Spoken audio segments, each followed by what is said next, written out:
going to do is talk about suicide and self-harm, and think about children and adults.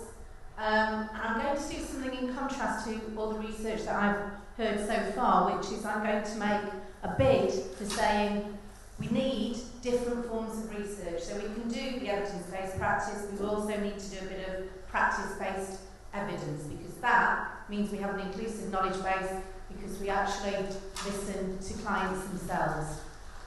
And then I will go on to think about some of the underlying issues that are there for children and adults who self-harm, identify some key risk factors, think about principles of practice, and then draw some brief conclusions. So, in terms of thinking about these people, I think we have to recognise that there's a lot of neglected voices and therefore a lot of neglectful services in terms of adults and children who use self-harm. And I think some of this comes from the fact that we do research that doesn't really capture them in a meaningful, inclusive way. There was a wonderful phrase used earlier about the mean patient, or somebody who just represents the general mean as opposed to being an individual with individual needs. I wrote it down, thought it was wonderful. So, and one of the things we do is, this is because we set up particular ways of researching. So in the UK, we have the National Institute of Care and Social Excellence. And what it says is we have this gold standard for how we should do research, these large-scale studies, which is fine. But actually, when we're talking about individual problems that people have, it's quite hard to distill these very big studies down to what we should do with individuals. In a paper that I wrote with a woman called Helen Spandler, we talked about some of the problems, particularly in research on self-harm. One of the major problems is people make very little distinction between behaviour that is orientated towards staying alive and behaviour which is orientated towards killing oneself. So a lot of information is conflated. So I think it's really important that we listen to personal accounts, and in that we develop some practice-based evidence as well, because the practice-based evidence provides the why to the what that the large-scale studies do. So this is about listening to, reading about, and reflecting on the stories that people tell about themselves. It's about recognising the personal experiences that shape your own understandings of self-harm. So one of the things that was really important to me, when I very first started as a clinical psychologist, as an assistant in the 1980s, I worked on a World Health Organization project called Pathways to Care. And we went out and we interviewed people who had a first contact with mental health services. And a lot of the people that I went out and interviewed were people who had tried to kill themselves the night before, and I'd turn up with my questionnaire going, hello. And at the time I thought, oh my God, what am I doing? I'm doing something really disrespectful, because this is, people having really major, big traumas in their lives. Without exception, people were terrifically excited and happy to see me. And I could say that's because I'm a terrifically nice person, but actually I think more importantly, it was that they were on wards where they were treated very badly, where they were treated as if they were taking services from people who genuinely deserve those services. And that's coloured and shaped my understanding of self-harm ever since. It's about trying to work out what actually meets the needs of people without stigmatising them, without making them feel worse than they already are.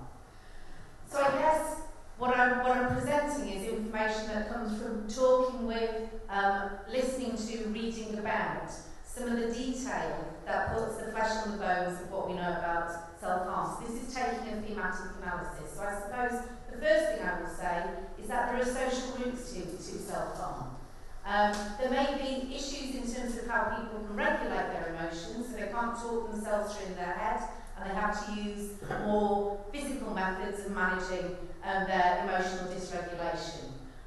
But things happen in the world, and those things give the meaning to why people do it. So people have to have a motivation. So there's got to be some setting conditions, there's got to be some triggers.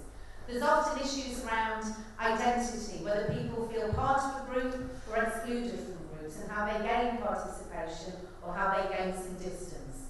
There is often abuse because powerlessness and the need for control underpins an awful lot of people's use of their body as a mechanism for gaining it. If you have other methods of doing it, you don't have to do it to yourself. There are cultural, social meanings in particular groups and subgroups, and there's also the salience of particular parts, let's say, that people might disfigure. There is also simple things around opportunity in terms of the time, context, and the availability of method and technique that people use. And that's important because otherwise we set people off as different, as if it's something to do with their condition rather than it's something to do much more prosaically with their access and opportunity to use other methods. So, for example, young children and people in institutions do a lot of headbanging. I would argue that's not because there's something inherent inside them, that is simply something about they have little access and opportunity to do something else. In fact, if you lock people up and take away their power, very often self-injury goes up. And that goes up because they now again feel powerless, but also usually they have to take their opportunities to self-harm where they can. So they do it in a much more dangerous fashion. So in thinking about self-injury and self-harm, I would argue that there are three main functions. If you distill all of that down, one is around coping. This is a survival strategy. There is something about communication either to oneself or to others, and sometimes it's about suicide. So the diagram you've got there, the big circle, the big one, that's about the whole mass of self-injury.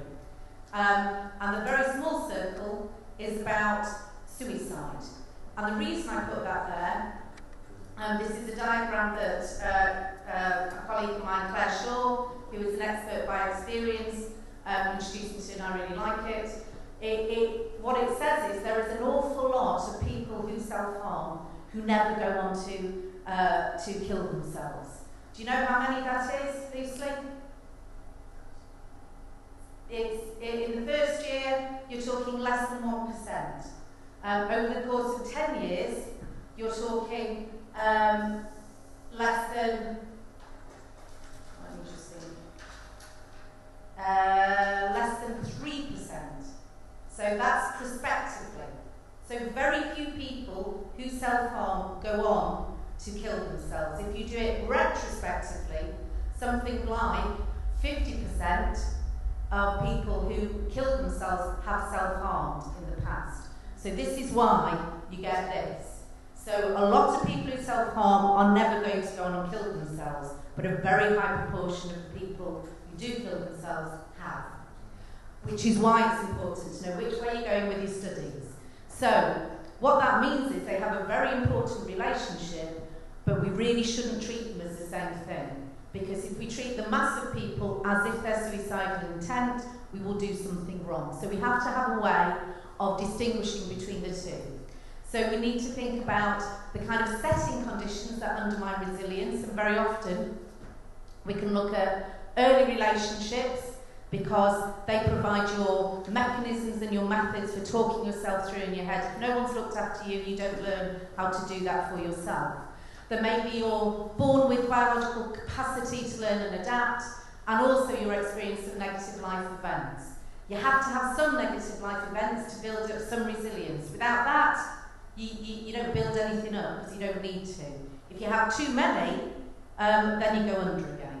Because however good you are at coping, however good your relationships, however good your capacity to learn and adapt, in the end you go under, you will sink. Clearly, previous attempts are also predictive. There are also lots of here and now dynamic factors. And I guess all of these set up triggers. And I think if you want to understand why people kill themselves, we need to understand what triggers people more than, for example, their diagnosis. Diagnosis tells us very little. You can say people with a diagnosis of depression, schizophrenia have a higher rate of suicide than the general population, but it doesn't predict when they may be susceptible to it. So, for example, people who are really depressed, just lying in bed on your inpatient wards, they're the people you're least worried about.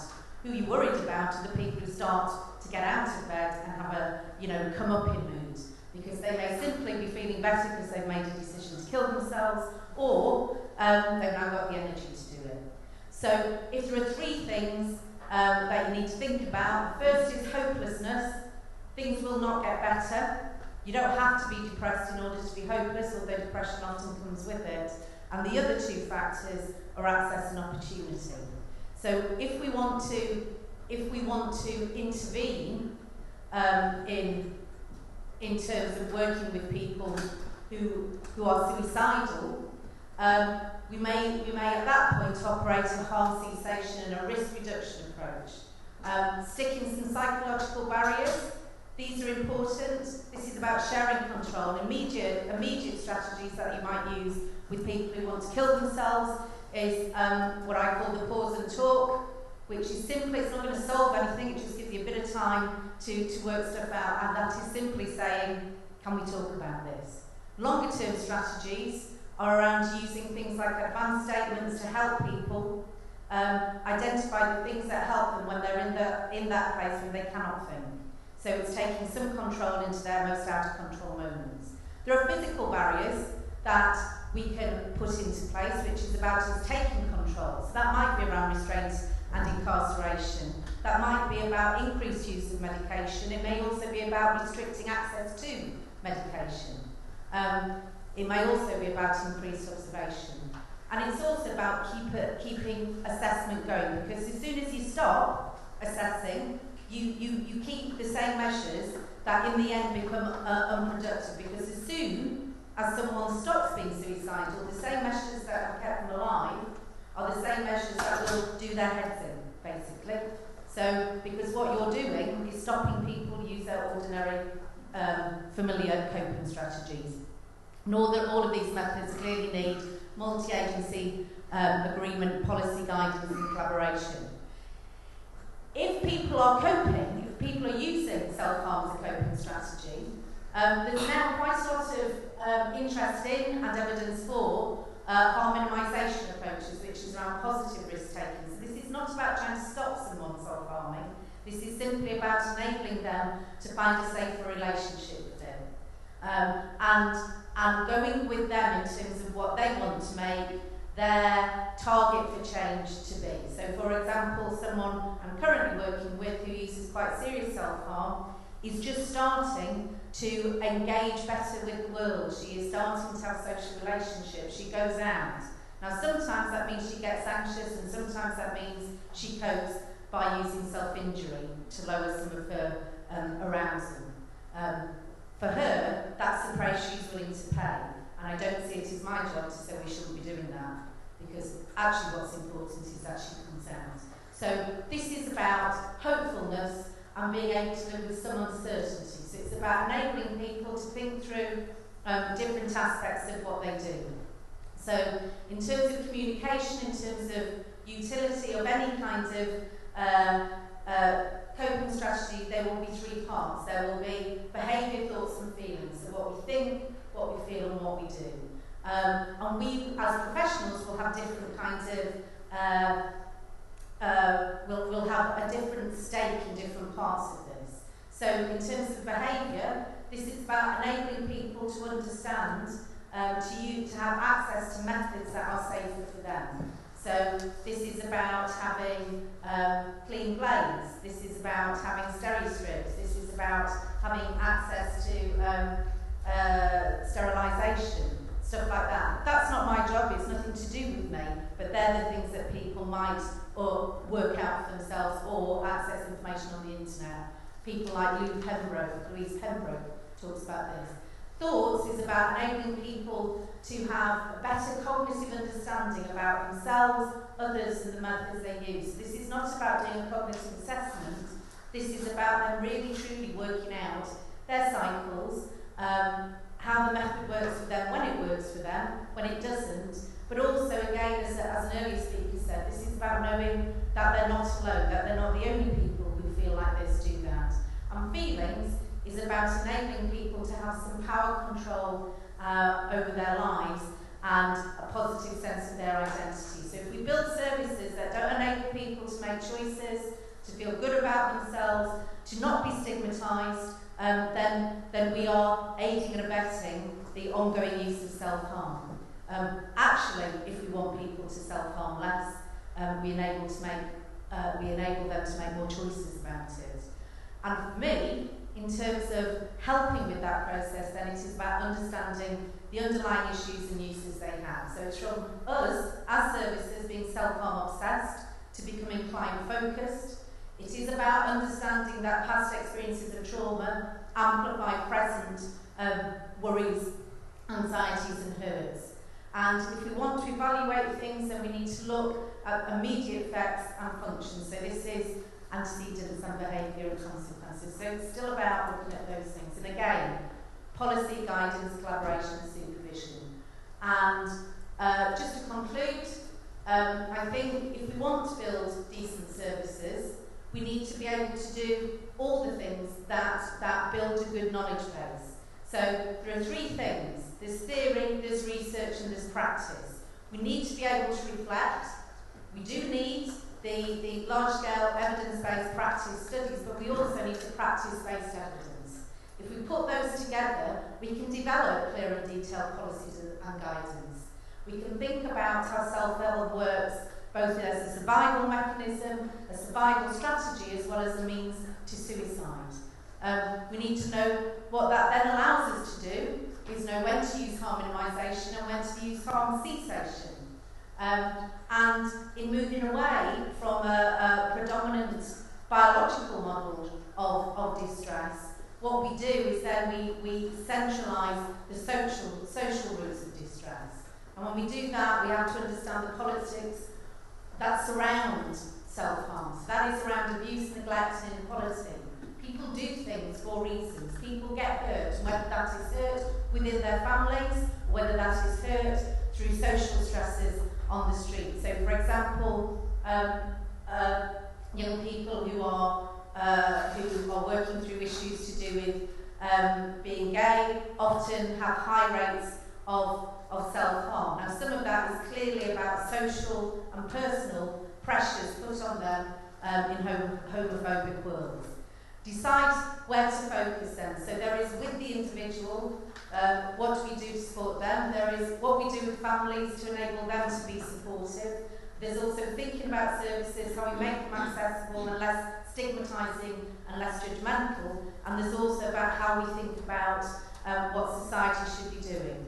That's not just about, that's not just simply about self-harm, but that is about addressing inequalities.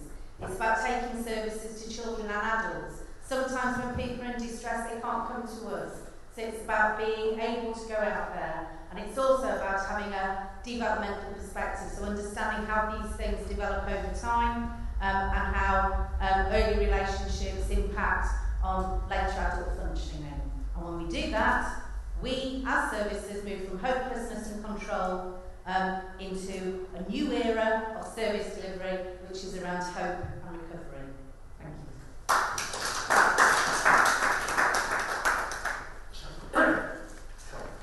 you. Some questions? Well, in your research, you have been different meanings related with self-harming between adults and young, adults and children. Adults and children do things for very similar reasons, so it's the same stuff. So there are things that get played out. One difference is that adults, for example, adult women, if they're infertile, if they have problems with having babies, that can increase suicidality and self-harm.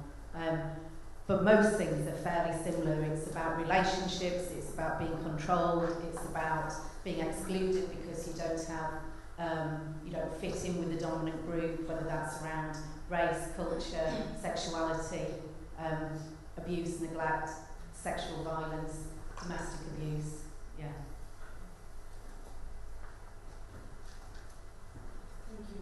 Thank you so much. I really appreciated your talk. This is very much in line with my work and my patients. One thing I wanted to ask you you in terms of the self-harm, specifically cutting. Have you investigated the relationship between the chemicals that are released from the pain that give the patient a high and why they do it? Because I know you said that there are similar reasons, emotional reasons in terms of that. I think if you look at the relationship between arousal and performance, so if you remember Yerkes Dodson's relationship between arousal and performance, that sometimes as a result of abuse and trauma, people either get hyper-aroused or they get hypo-aroused. So they either feel too much or feel too little, and self-harm moves people around that. So either people very loosely have too many feelings and they cut to distract themselves, to take away, to release the dirt, the pain, the anger, the hurt, the horror, or they feel too little and they cut in order to feel alive, to still feel human, to see blood, to feel something.